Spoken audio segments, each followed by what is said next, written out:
What's up, y'all, and welcome into Forte Catholic. I'm so glad that you found this week's episode, and welcome to all of our newest subscribers. It's great to see this community continuing to grow. Today's episode is so much fun. Father Anthony Sciarappa and I had a blast of an episode. We brought back for the second time our game creatively called Fancy Catholic Words, where Father Anthony presents me with very fancy Catholic words, and I provide you the definitions to them. And I promise, with a wink, that they're all 100% correct because I'm smart. We also answer the question, or try to answer the question, is faith a blind leap? We have a whole conversation about that, and we also talk about our anger issues. So we hope that you guys enjoy this episode. If you do, please hit that subscribe button so we can continue to bring you the greatest of what we have. We'd like to say we're the best Catholic podcast out there, but we are, for sure, the best Catholic podcast on this channel. Thank you for watching, listening, subscribing, and enjoy today's episode.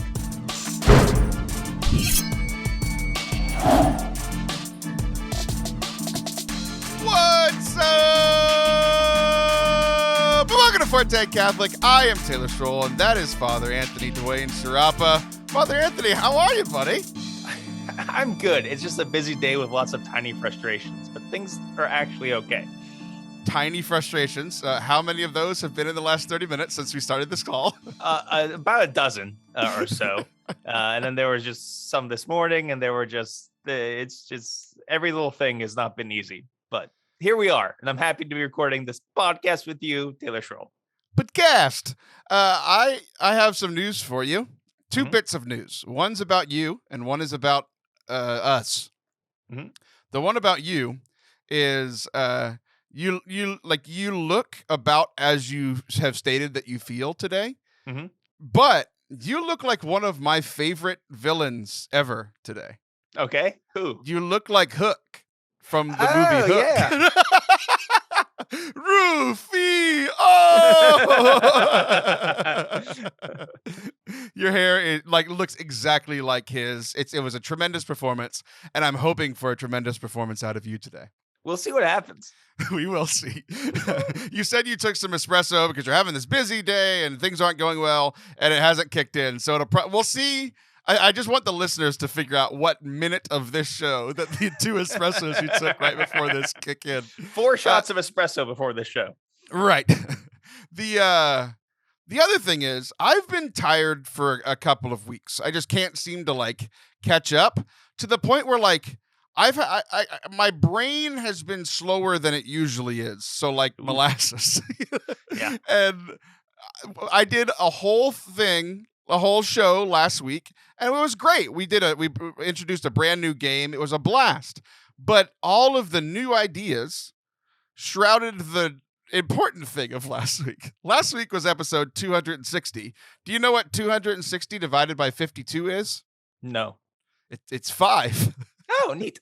It was our 5-year anniversary last week, and I didn't mention it. That's kind of a big deal. I know it is. And so what's funny is I didn't even realize that it's perfect math. Because I have, in the entire history of the show, I have skipped 2 weeks.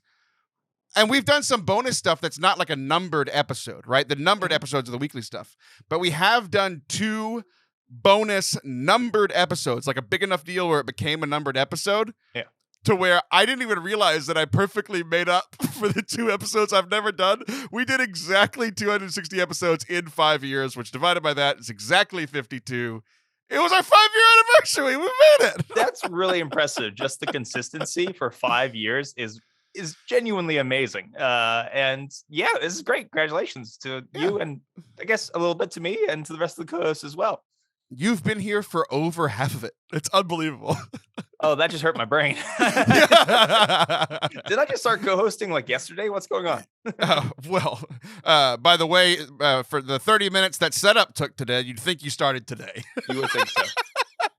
The last time we recorded, I was fake outraged about a lot of things. And that was fun. Anytime there's fake outrage, there's a little piece of me that actually agrees with myself, but it's mostly just for to have the conversation and to throw random things out. Yeah. But every like every joke has some truth to it. Like when I make fun of you for looking like Hook, it's like, yeah, there's a little truth that I think you're a little bit of a villain and probably need a haircut. But ultimately, it's a joke because you look like Hook, and I love that guy, right? Yeah. But anytime that there's fake outrage, there's a little bit of real outrage behind it, right? And then there's like anger, malice, rage, like whichever word you want to use. That's actually one of the 7 deadly sins, and it's I think like. I've told the joke before that like most guys, it's like, oh, it's like, oh, I read souls. I can tell that you're struggling with pride and lust. And they're like, how did you know? I'm like, because you're a male from the ages of puberty to 40. Trust me, I've heard confessions. It goes way beyond 40. Right. Uh-oh. No, I thought there was hope for me in a few years. No, there's not. But like pride and lust have always been probably my top 2. But solidly in number 3, third is the one with the hairy chest, I guess. That's what we're going to call anger. First is the worst, second's the best. You know what I'm talking about. It was from Hook. Wow. I'm just kidding. It wasn't from Hook, but it's a kid's thing. Anger's always been around. And a lot of times it is like I can use my humor to kind of get out of the real anger. But every now and then, there is real anger that is like sinful that I have to confess, right? Yeah. And then, but there's other times where it's kind of silly, like this weekend.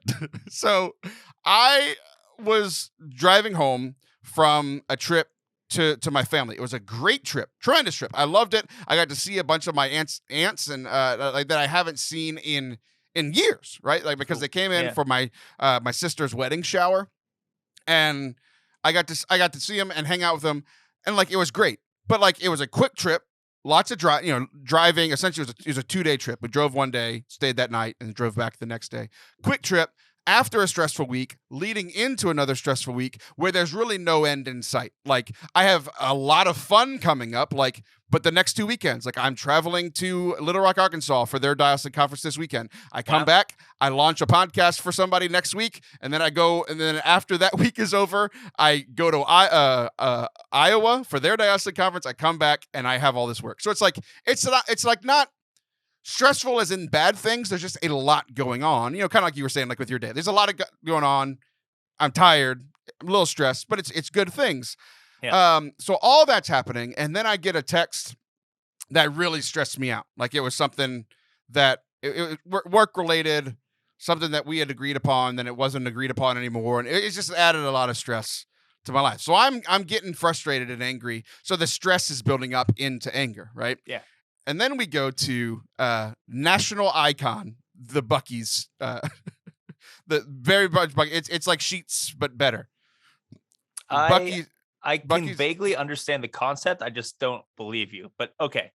Okay, have you heard? You know what a Sheets is, and you know what a mall is. Like y'all have malls up there. Yeah. Combine those two things. That's what Buc-ee's is. Oh, that's cool. Yeah, I mean it's huge. So there's there's literally hundreds and hundreds of people at this Buc-ee's at once. I'm not exaggerating. There's if I had to guess, probably 500 to 1,000 people at all times at this Buc-ee's. Wow. It's huge. Yeah. There's like if I had to guess again, like 50 like unleaded pumps, and then probably another 40 like diesel pumps. Like it's a huge thing that we drove into. We get to the parking lot, and it's crazy busy. It's Sunday afternoon, travel day, all these kinds of things, right? And I'm driving in circles around. There's 50 something, probably around 50 pumps, 40 to 60, and driving around in circles. There's no pumps, and I'm a little just kind of it's just. There's a lot going on. There's people driving. There's not really clear roads because everybody's just kind of driving, going around everywhere.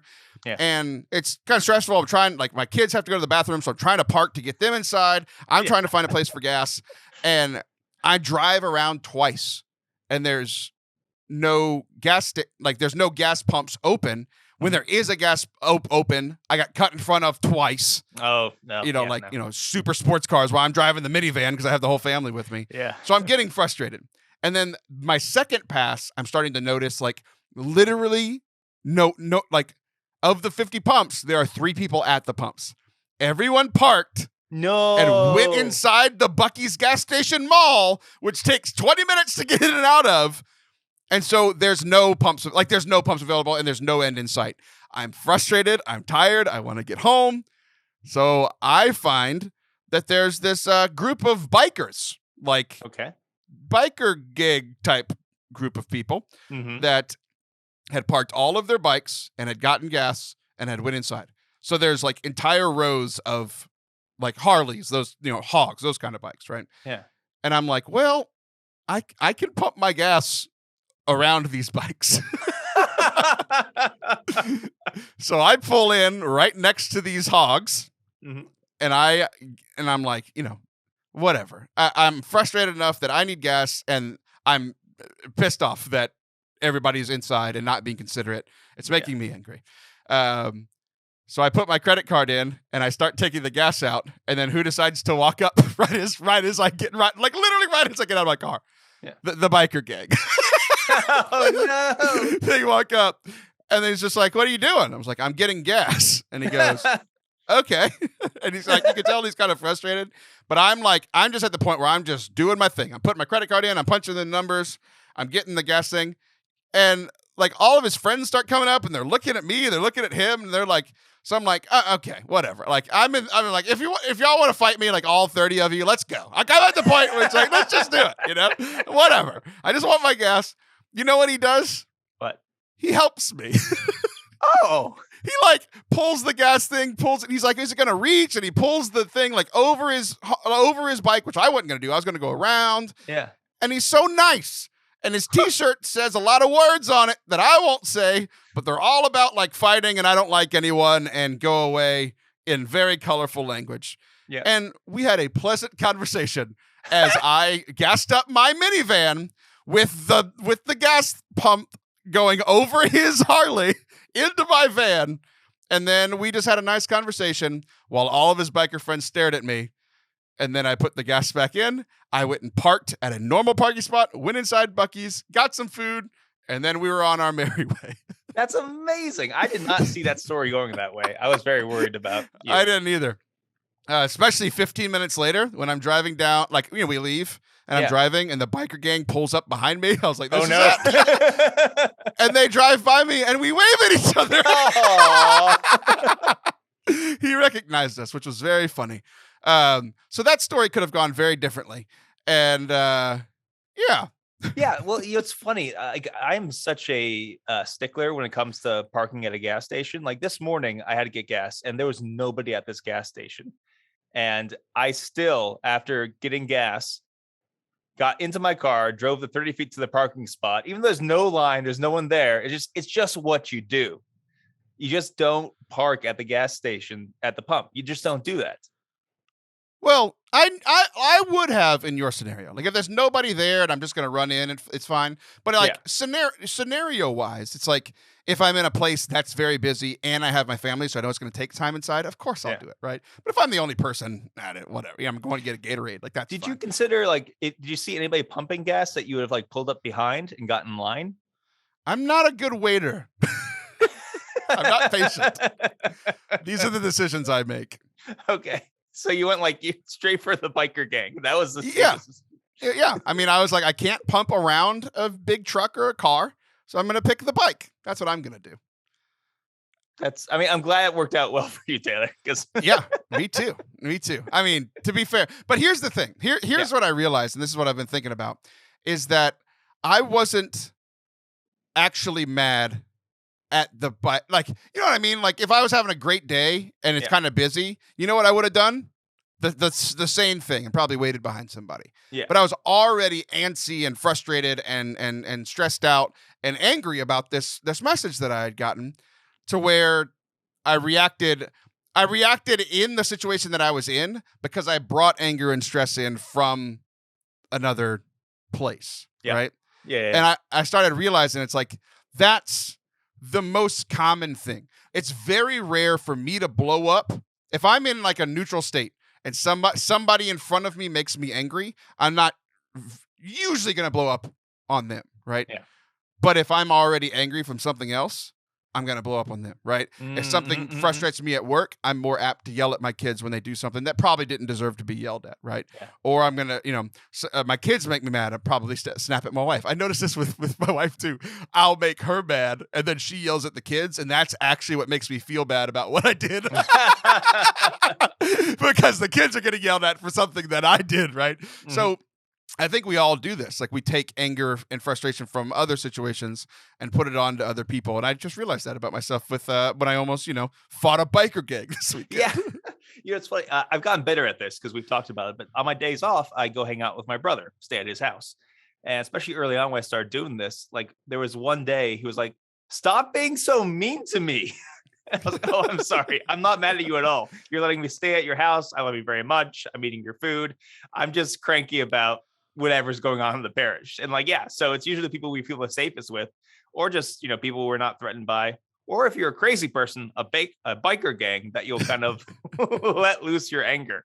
Yeah. Yeah. It's like, just bring it on. I'm at the point now that this might be good. So it's funny. So a lot of times, I mean, as a priest, I have to check my anger a lot, and sometimes it doesn't work so well. So it'll be something like a bunch of stuff goes wrong at mass, or people were late, and then someone is giving me a hard time after mass. And then this little old lady will walk up to me and say, "Father, can I have a minute?" I go, "What? What do you want?" Right. "Can you bless this rosary?" "Yes. Yeah. Let me. Yes. Great. It's a beautiful rosary. It's a beautiful rosary. I'd be happy to bless it." And then I'm trying to contain it and do the right thing, but at the same time, it's leaking out the way I'm talking to people. Right. Yeah. 100%. I got a text from you on this Saturday, the day before my biker gang incident. Yeah. Would you like to talk about what you sent me on Saturday? What did I send you Saturday? Why don't I even remember this? You said, "I broke my headset." Oh. So yeah. It's my super nice gaming headset, which I love, recommended by you, and it's just delightful. And what happened was I literally pulled it off my head, and I heard a snap, and it just had broken into pieces. And I know why. It's because many times I've taken off my headset in frustration and thrown it on the ground. Not even hard, but I think it just happened enough times.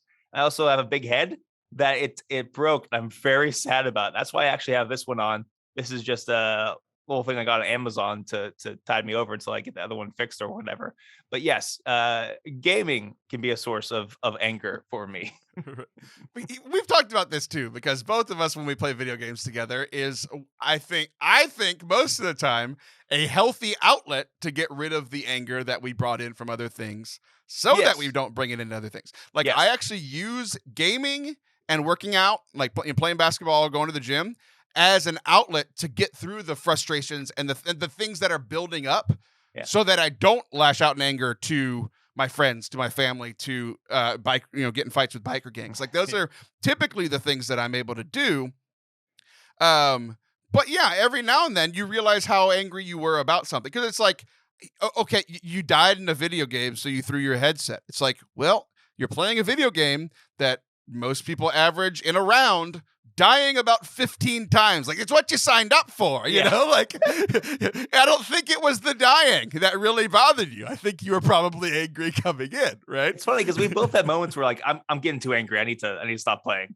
And we've just quit after a game. It's this is doing the opposite of what I wanted to do. Yeah, exactly. I don't deserve fun. I'm so angry right now. Exactly. But it's funny because what you said was, the next thing was, "I broke my headset. I need a headset made of steel." Yes. Do you remember the full name of that headset that you wore? It's funny because I Googled steel headset and then I found my headset. It's the Steel Series X or something. It 100% is called the Steel Series. It is made of steel, you dummy. No, it's not. No, it's not. This is made of plastic. There's steel in it. Yes, there's plastic on it. The part that broke was plastic, let me tell you. I was just dying laughing, and I wanted the story, and you shared nothing else after that. You texted me, "I broke my headset. I need a headset made of steel." That was at Saturday at 11:45 p.m. The next text I got from you was on Monday at 3 p.m. So I didn't even know the story. No context, but I just assumed you got angry and that it would fit well in this segment. And I was right. Yes, you were. And here's what I know. Here's where I have just a slight more self knowledge about myself than you do of you, Oh, okay. because I too have that same Arctis Steel Series headset, hmm and I too have broken that headset about a little over a year ago. I was playing a video game, and I lost, and I took the headset and threw it against the wall, and it was broken. Mhm. Okay? Which now we're in the same scenario, right? But here's where I have more self-knowledge about myself. I bought my headset from Best Buy, which doesn't seem like a big deal until you realize that with everything like this, I have the Best Buy protection plan. It cost about $20 or $30 for something around that price. And you know what their repair program is? You break it, you bring it back, and they give you a brand new one for free. I know myself. I knew I was going to break the headset. I did not have to buy a new one like you are going to have to. I know myself well enough to say this is probably something that might happen, and it did. And I got a free one. How apropos the feelings I'm feeling right now towards you. Oh, yeah. You want to play some video games after this? Yeah, because I got mine off of Amazon, and as soon as you said the Best Buy thing, I was like, oh, that would be so easy. Oh, I could just I know myself so well. And you know what's funny, Father Anthony? What's funny, Taylor? All of these stories connect still. Because what Okay. was happening about a year and a half ago when I broke my headset? The beginning of COVID, when my life was falling apart. Again, Oh. I wasn't really like what happened in the game was frustrating, but not enough to completely lose my crap and throw something that cost $200 at a wall. Like they're like none of what happened in the game meant that. But my life had just fallen apart. COVID had happened. I lost my job. Like all these things happened, right? To where again, I was taking something into a situation that didn't actually make me angry. So like that's been the big thing for like self-actualization, self-realization over the last like week or so, since, you know, really because of the biker gang. They really make you think about your life because it almost ended. But like I don't really know, like other than like working out, praying, video games, but like just being like those are the ways to like disperse anger, kind of get rid of the anger so you don't bring it into the next thing. But I think for me, it's the realization of like not taking it out on the next person that I talk to, because it's either them or the people closest to me, my family. So yeah, that's it. Good. Somebody donate $200 to satiate Father Anthony's anger. I deserve to. This is penance, is buying a new headset. It is penance. All right. Well, we'll be right back. And my penance for making you angry is you get to be the star of the next segment. So don't go anywhere so you can see what's going to happen. Catholics are often accused of not knowing the Bible or reading it regularly. And what do they say about criminals? A lot of times when you're accused, you probably did it. While that might be true for some people, the Bible is at the core of everything that Catholics believe, and plays a central role in the prayer life of the church. But understanding what God is communicating through his word can be sometimes difficult. Yet, this can be overcome. If you don't know where to begin or how to get started, Ave Explores the Bible can help. This podcast with great guests, they share tips, strategies, and wisdom to help you grow in your relationship with Jesus through his word, which is weird because the word is Jesus. So you're getting to know Jesus through Jesus. Check out this current series from the Ave Explores podcast, where our host Katie Prezon McGrady and a variety of Bible experts explore the basics of the Bible, why it matters, how to pray with it, how to incorporate it into family life, and other surprising things about the Bible. Surpresa! You don't have to take a class to fall in love with the Bible. Just join the Ave Explores podcast by subscribing today wherever you listen to podcasts. You can also sign up for all of the free content at AveMariaPress.com. They wrote out the .com as words for me to make sure I knew it. Or by following Ave Maria Press on social media. Ave Explores, everyday faith for everyday people. Welcome back to Forte Catholic. I'm Taylor Schroll, and that is Captain Hook. And what we're going to do here in this segment is we're going to bring back a segment that we have done one time. It actually happened a couple times on the internet this week where somebody said that I was wrong, and I proved to them that I was right. And they actually were like, oh, you were. Um, or maybe that was just in my mind. Maybe they didn't admit it, and maybe we're still arguing. But I have never been wrong, and I like to say I've never been wrong on this show. It's like you know how like papal infallibility works. It's like they can be wrong like sometimes in their personal life, but when it comes to like faith and the church's teaching, they actually can't teach things that are wrong. Correct. It's the same with me. It's like I can make mistakes in my personal life. Yeah. But I've never made a mistake on the show. I've never made a mistake in a talk ever. We've made fun of you and your homilies forever. I've never made a mistake once ever. So we have a game to prove that I've never made a mistake and that I know everything. And it's called Fancy Catholic Words, where you share fancy Catholic words with me, and I will prove how smart and right I am by getting every single one of them correct. You will give me the word, and I will explain the true meaning. And sometimes you'll argue with me, which is weird. Yeah. Because like I'm always right, but I mean my definitions will 100% all be correct, and your definitions may or may not. I might be giving alternative, slightly less correct definitions for people who are interested in that kind of thing. But we'll definitely just go with yours. And if any other priest or bishop or pope has been incorrect before about these words, because these words they're not doctrine, so they can be wrong about that. So I'll write them a nice letter, nicely worded letter, and I like that you said alternative, because I'm always #right, and your answers that are different than mine will be #alt-right. Yeah, great. That's what I need. All right. Let's start with something you're probably familiar with because you've been around this item before. Taylor Schroll, what is a Luna? A Luna.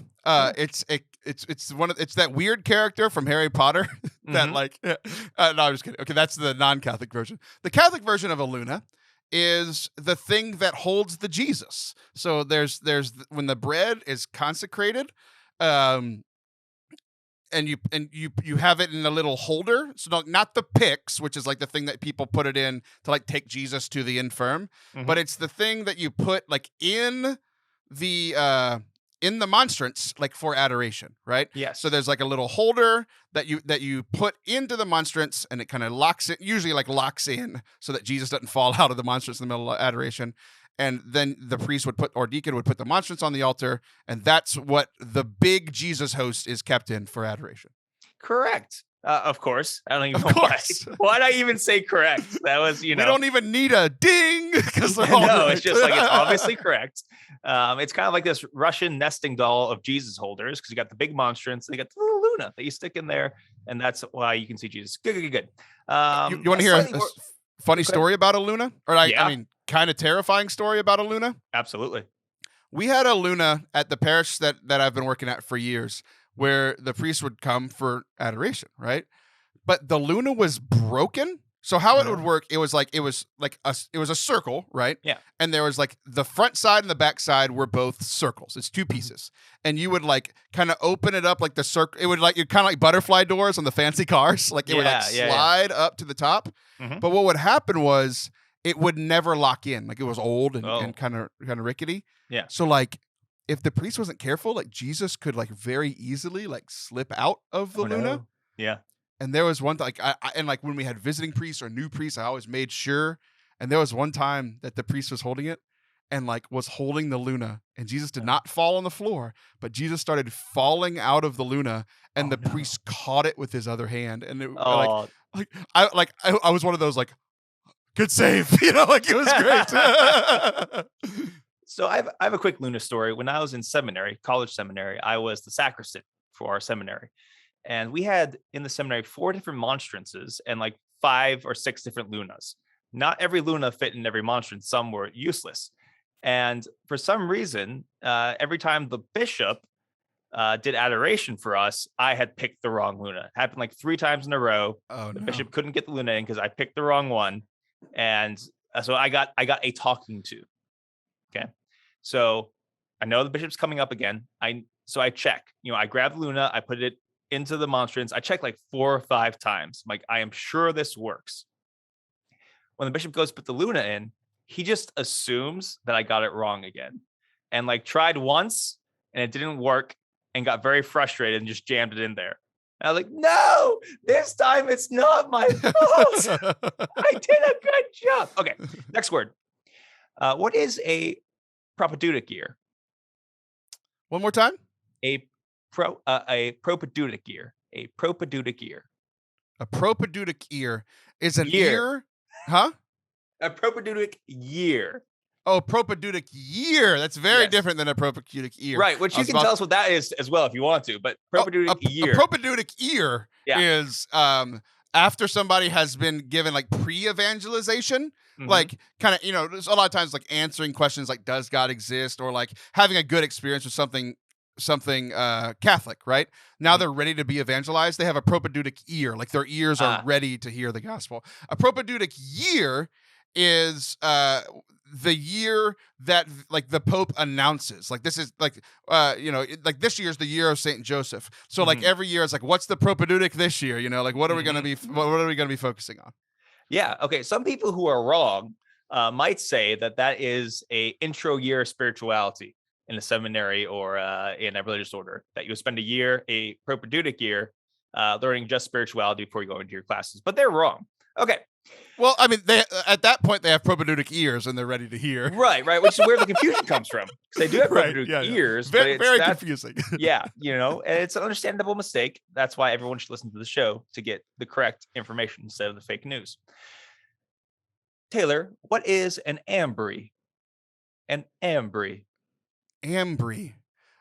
So the ambo, right? Yeah. This is where like the readings are read from. It's where like a lot like the psalms are actually supposed to be sung from there, but a lot of times they're sung from like choir lofts and stuff. Yeah. Me as a liturgical musician, I always make the point. And I will walk from wherever I'm singing and I will bow before the altar. I'll go to the ambo and I'll sing the psalm from there. What the word that you said is a small version of those. So like sometimes at like masses for Catholic schools, you need the ambo is too tall. So you need the ambry for the short kids. Right, exactly. Because like some people would like to use modern things like stepping stools or whatever, but let's go traditional and use the ambry. It's just a smaller version of the ambo so that kids can do the readings. Yeah, and it's especially important in the Latin Mass community because they ordain priests so young that a lot of them aren't tall enough to see above the ambo. So that's when they use the ambry. Correct. Some people might say, and they're wrong about this, so correct them if you find them, that the ambry is where you keep the holy oils. So it's a container, sometimes a display container where you keep holy oils. But if people say that, God bless their hearts, make sure you correct them. Yeah, youngliving.com. Taylor, what is an aspersorium? An aspersorium. Oh, this is a difficult one. A lot of people can get confused by the aspersorium. Did you know that I'm allergic to asps? I have to be very careful how I say that. Asps. I mean, I don't. How do you know that you're allergic to asps?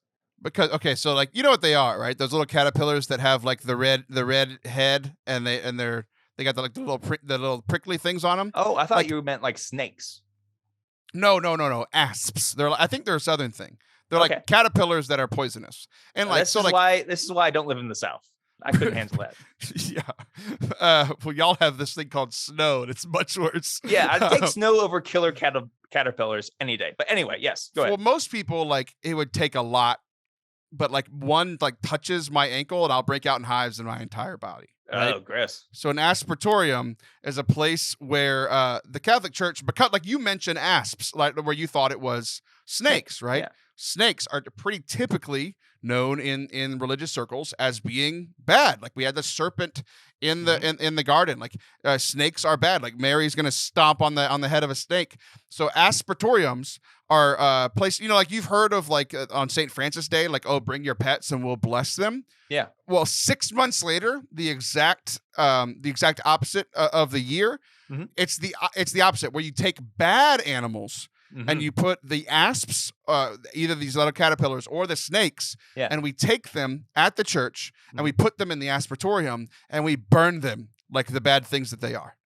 Yeah, and it's said that this tradition, not a lot of parishes do it anymore. So find yourself a parish that has the feast of the aspersorium. Return to tradition. Kill the bad animals like God wants us to.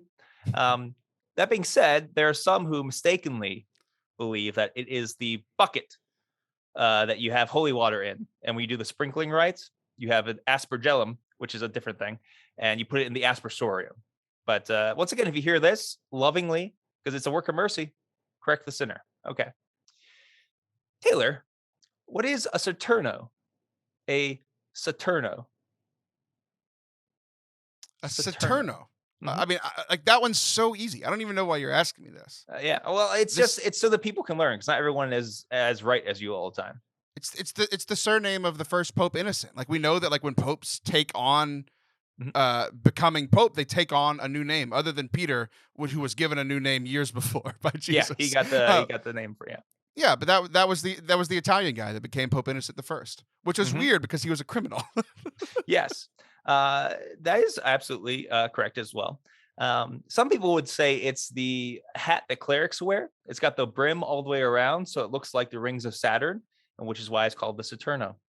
But that's not it at all. Okay. Well, I mean, to be fair, it's the double meaning, because Pope Innocent, I said he was a criminal. You know, those Italians and the mafia connections, those sort of things. Yes. It was like, I can't believe that it's still going on, because everybody knows that he was a criminal, and that's why he took on the name Innocent. Like if you're calling yourself innocent, you're probably not. Like I don't walk around saying I'm innocent. You just, like that's very fishy.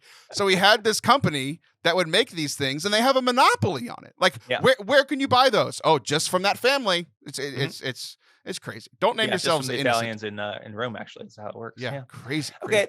So a darker word from our past, but one that's important to know anyway. I got one last word for you. All right. What is an umbrellino? An umbrellino. Oh, I've actually seen these, right? So a lot of times you have like the canopy like over the altar in like a lot of like really traditional churches. But the umbrellino is like when you're going to do a Eucharist procession. Like we talked about the Luna earlier. So if you're going to do a Eucharistic procession, I've seen this once. It was at it was that time that God played a trick on me, because I told him 10 years ago that I wanted to be a Steubenville conference speaker, and then he invited me to be the Diocese of Steubenville conference speaker. That's fun. Like, you know what I meant, God. And so I'm doing the diocesan conference, and the bishop's there. And it was the only time I've ever seen it. Pretty traditional bishop. And, like you want the pomp and circumstance when the bishop is around. And so when we walked outside, there was an umbrellino. So because we were going from like, I think they had a chapel off on the side, and they were coming into the church. Like it was just how the day had to work, because of, we're in all these different buildings. And the umbrellino was carried over the monstrance as the bishop was processing around for adoration. Yeah. So that's what it is when you do any kind of outdoor procession, whatever. You have the umbrellino. I'm going to and you. Also, it's part of the usually papal coat of arms, because when a pope or a bishop would go outside, sometimes they would get a little umbrella as well. But the way we normally see it is with over the Eucharist during outdoor processions, the umbrellino.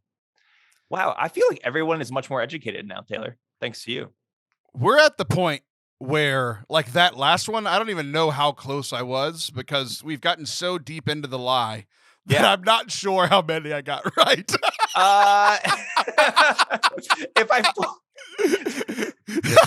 You got Luna and umbrellino correct. Okay, good. I did get umbrellino.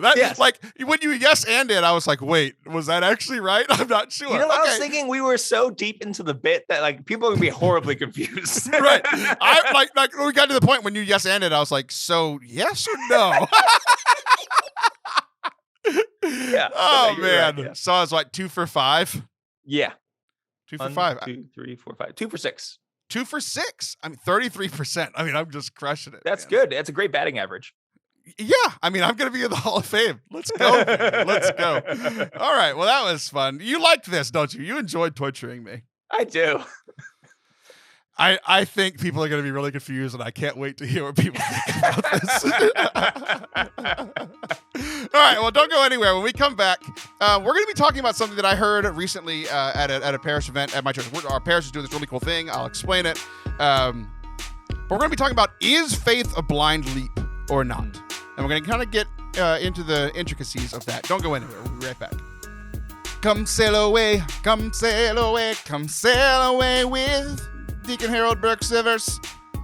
you can go on a trip with him to the Holy Land.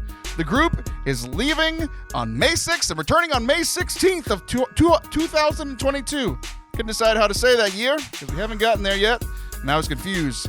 After visiting the Holy Land, you'll head to Germany to see the famed, and everybody loves when I say this word, Oberammergau. It's very famous. That's why I know how to say it. It's where they do this famous Passion Play, and you can go see it with Deacon Harold Burke servers after going to Holy Land in Germany, May 6th through 16th, 2022. More information can be found by going to fortecatholic.com/tours and clicking the button, and then you'll see all the pretty little trips that you and your Catholic friends can go on. Do it now.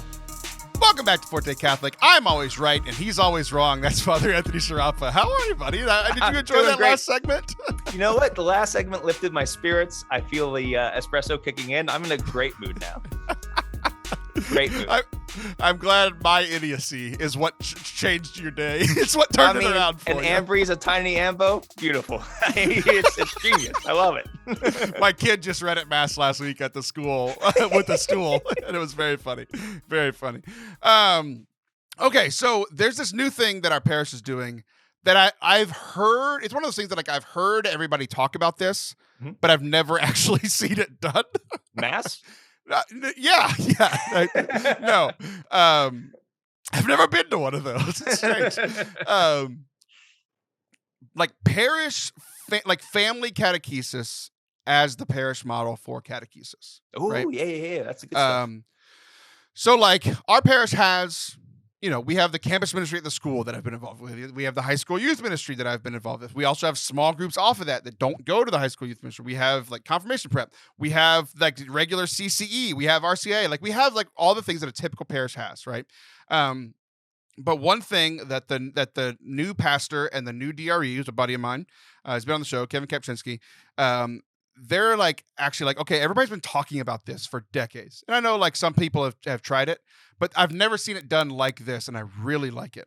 So once a month, the families that are involved in this program all get together.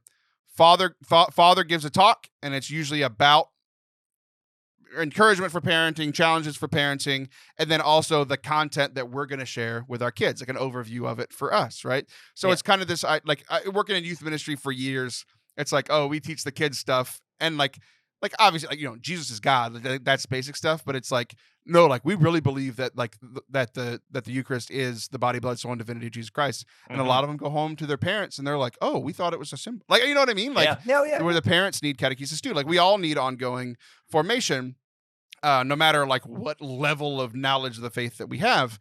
So it's really cool. Like we all get together, but the primary thing of it is like, instead of going to CCE, we have three families. Our family, the Stavanoas, who, I've talked about them before. They're friends of mine. They live right down the road. I went to undergrad with the wife. I went to grad school with the wife, and I worked together with the wife. I mean, like our lives have been intermixed since like 2008. Like we've been friends for a long time.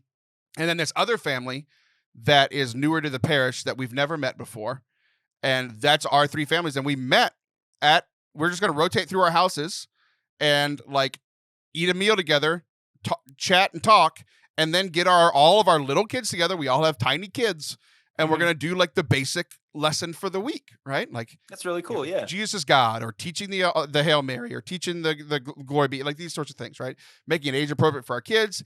It's just really cool. And I really enjoyed it.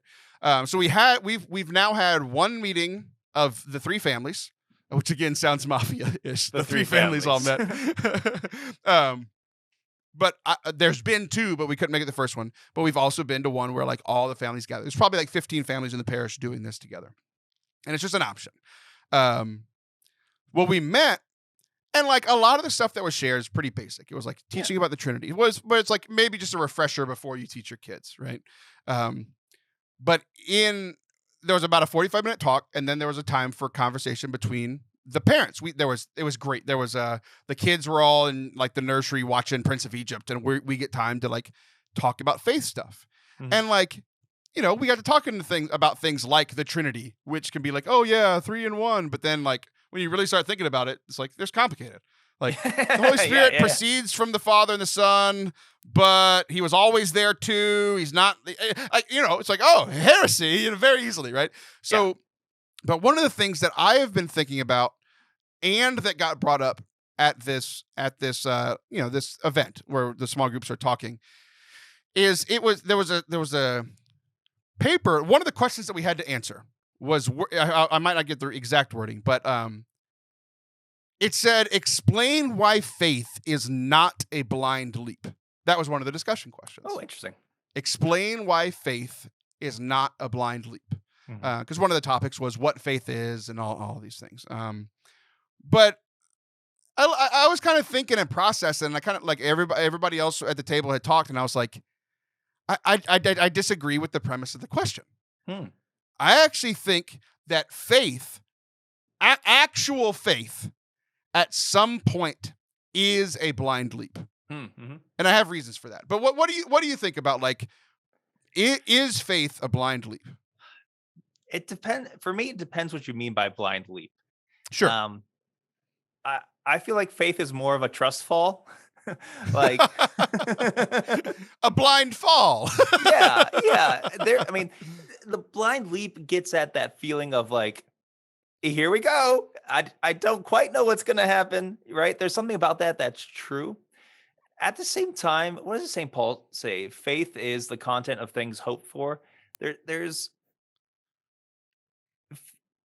because ultimately God has proposed himself to you and offered you his grace and said, here I am.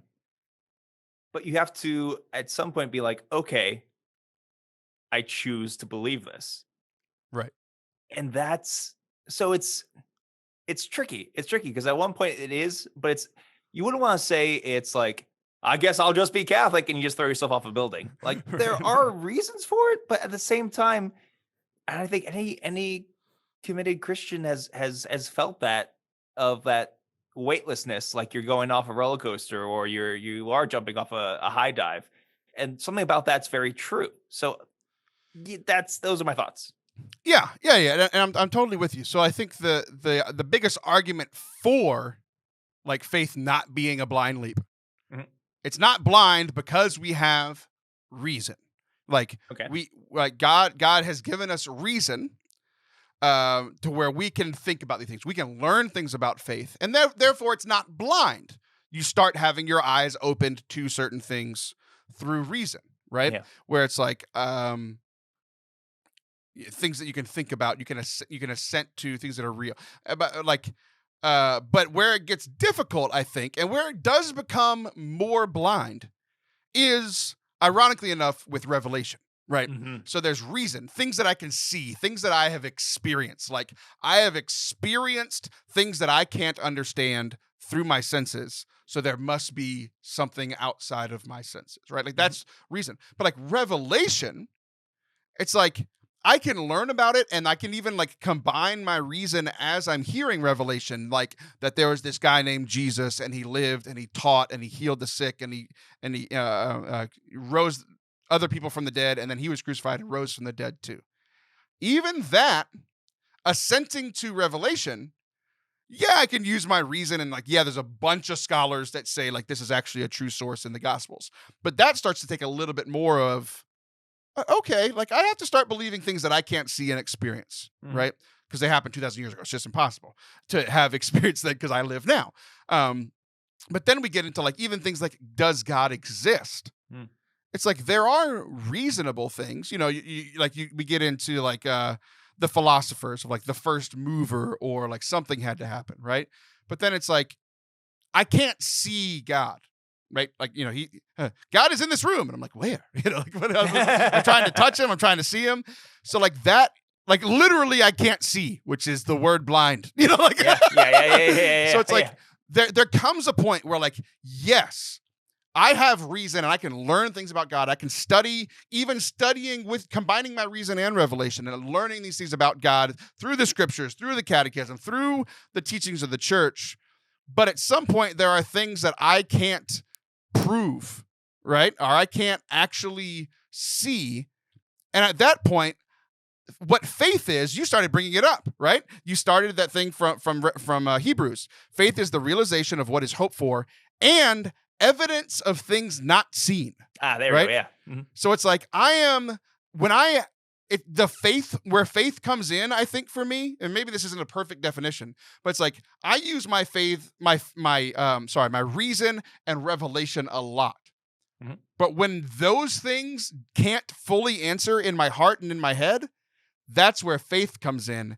And that's the point where I am taking that, blind leap. I like trust fall a lot, actually, right? Because it's like I trust the people that are catching me. I trust God. I trust the church. I trust these sources. I've talked a lot. What do you think? Yeah, I think you just have to. I think the problem is you have to be careful not to subvert the primacy of grace. That if you say, okay, faith and reason do work together, and like you said, you can reason through all things. You can, be fairly certain that Jesus was a real historical person, and but you don't want to push it so far where you're like, I've reasoned my way to understand that faith is the obvious choice, because then it makes it more about your powers and less about a gift that God's given you. Because the theological virtue of faith is a gift. It's something God has given you. And he uses other people, and he can use your study, and he can use your mind. But at its core, it's God extending to you in this mystical way, belief in him. And there is that trust in him. I'd say like trusting anybody. Like you may have tons of reasons to trust this person, but then you have to trust him. And that's kind of the blind part. That's the risk. There's vulnerability there. And so the leap of faith, the blind leap of faith, there's always vulnerability in accepting what God has given you. So you don't want to make it sound like, oh, this is the obvious decision. And then once you do have faith, you have trusted in God, then you can work a lot of reason in there. And okay, God has revealed to me that he is Trinity. And I believe that. And now I can start doing theology and stuff through reason and all that jazz. So you just gotta, it's a fun conversation because you do have to be careful not to make it sound like this is a thing that I can just do if I work hard enough. You know what I mean? Right. Like, it's faith. Yeah. Like that was, I don't have the scripture pulled up, but it's like, like we can love God because he loved us first. Right. Mm-hmm, and like that faith is a gift from God. That was one of the other questions. It was like, how is faith a gift from God and the gift that we give to God? Right. Oh, interesting. Yeah. You know what I mean? So it's like, we can't have faith, but our faith, which like, obviously that bleeds into like loving God, loving neighbor, all that stuff. But our faith is our gift back to God. Our love for him is all, it's all connected. But it's like, he gave us faith so that we can have faith in him, and us having faith in him is the gift back in this, it's like, this is when it gets to like, so God gives you grace, and then he gives you the grace to accept the grace. And then he gives you the grace to love him in return. So you got to keep that all in mind. Like we do have a response. We do have a part to play, but it's all done through God's power and God's love, which doesn't destroy our freedom. If anything, it actually enhances and frees our freedom to say yes to him. So you gotta be careful with your wording, not to make a heresy. Not to do a heresy. Yeah. So I think where I was getting, I'm glad you brought the grace thing up. Like obviously, like this is all a gift. I think where I was thinking of, like I'm thinking of this very subjectively, right? Just like my experience with faith, reason, and revelation. Yeah. Where I have had to take blind leaps. We joked earlier that like I'm always right? Like there's a list of things that I have in my phone of things that I don't understand why the church teaches what it does. Right. Sure. And I've had this list I've had a list on my phone since I got my first iPhone in college. And the list used to be hundreds of questions long. And now it's very short because I have gotten answers. Right. Yeah. Why does the church teach this? Why does the church teach this? And I've asked, and maybe I didn't get an answer at first, but I used other people and reason and revelation and all these other things, and just like prayer and trying to get closer to God, like all these things combining to get those questions answered so that I can assent more. But like, that's why I liked your trust fall thing a lot. Because it's like the more I had hundreds of questions, And so like you can say, if you have hundreds of questions about something that you are assenting to, Yeah. it's not the strongest of assents. You know? Like, Yeah, sure. It's not the strongest of faiths. But if I keep asking questions and getting answers that actually change my mind or change how I thought about the thing, it only proves more and more that I actually can do this trust fall and have my faith in God and the church and her teachings grow, right? But where it becomes a blind leap is there are still things that the church teaches that I struggle with. Yeah, sure. I'm not just talking about like personal sin, but like where it's like, is that the right teaching? Mm-hmm. You know? And it's at that point where I have to assent with faith the things that I can't come to by reason or by revelation, where I am struggling to see why the church teaches this on this topic. But I have been proven wrong by the church so many times that I realize that God is right and that the church is right. So where this, like, that's where it was kind of coming to me. Like, I have used my God-given reason and as much revelation as I can, and I have come to a different outcome than the church has. And at that point is where I have to like assent in faith to say, I know I'm wrong in this. I can't figure out why, but I have to assent in faith to God and say that he's right and his church and say that they're right. And that's where like the subjective struggle comes in. I remember an experience of this I had actually in seminary. It's similar, a little different, but similar, where it was my Christology class. And we began this unit where it was all about kind of tearing apart everything you believe in Jesus Christ, like using historical critical method and stuff. And it just shook me up. Like, is this Jesus who I've fallen in love with, is he who I actually think he is? Or is this all made up? And like, it really messed with my brain. I remember going into the chapel and just being like, a rug was pulled out underneath my feet. And I thought that rug was actually like a granite stone that could never be moved. And all of a sudden it's moved. I'm like, what is, you all right? And so I remember going into the chapel and just kneeling there. It's like, I don't understand. I don't know. I don't get it. I'm freaked out. My stomach hurts. But I trust whatever's in that box right. is real the to Luna. me. It's a Luna. Yeah, exactly. And so like, Lord, just keep me afloat until we figure this out together. But I'm going to keep loving you. Like, that was that subjective moment of faith. It was a gift because my brain said no. My stomach said, oh no. But it was like that moment where it's like, I'm going to stick around. I'm going to be here. Because I couldn't explain why, but that was that subjective moment of faith that was a gift to me that kept me close to the truth. And then eventually all those other problems were worked out for me, and I had a stronger faith because of it. But yeah. So I like a lot, like I think, because I was kind of thinking like it's not a blind leap from the beginning, but you get to points where it's a blind leap. But I'm actually I like your trust fall a lot better. Because that's what it is. It's like I have to give up. Like when you trust fall, especially when you're 270 pounds, like somebody on this conversation, like you have to trust that somebody's going to catch you, right?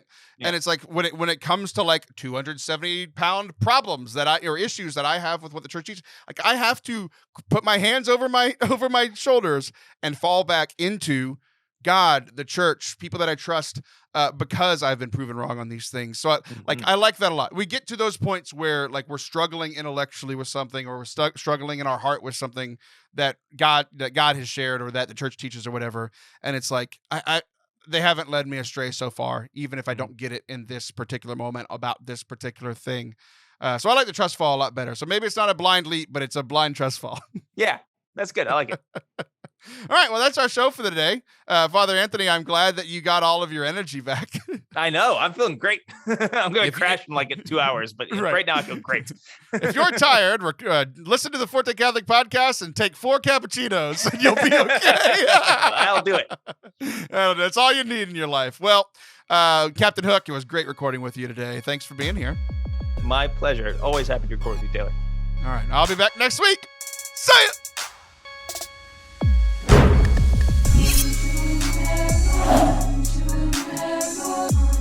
Thank you guys so much for watching and listening to today's episode. We hope that you enjoyed it and and had some fun. If you did, a couple of things you can do. Either leave a comment on YouTube if you were watching down below. What was your favorite episode or what we should talk about next?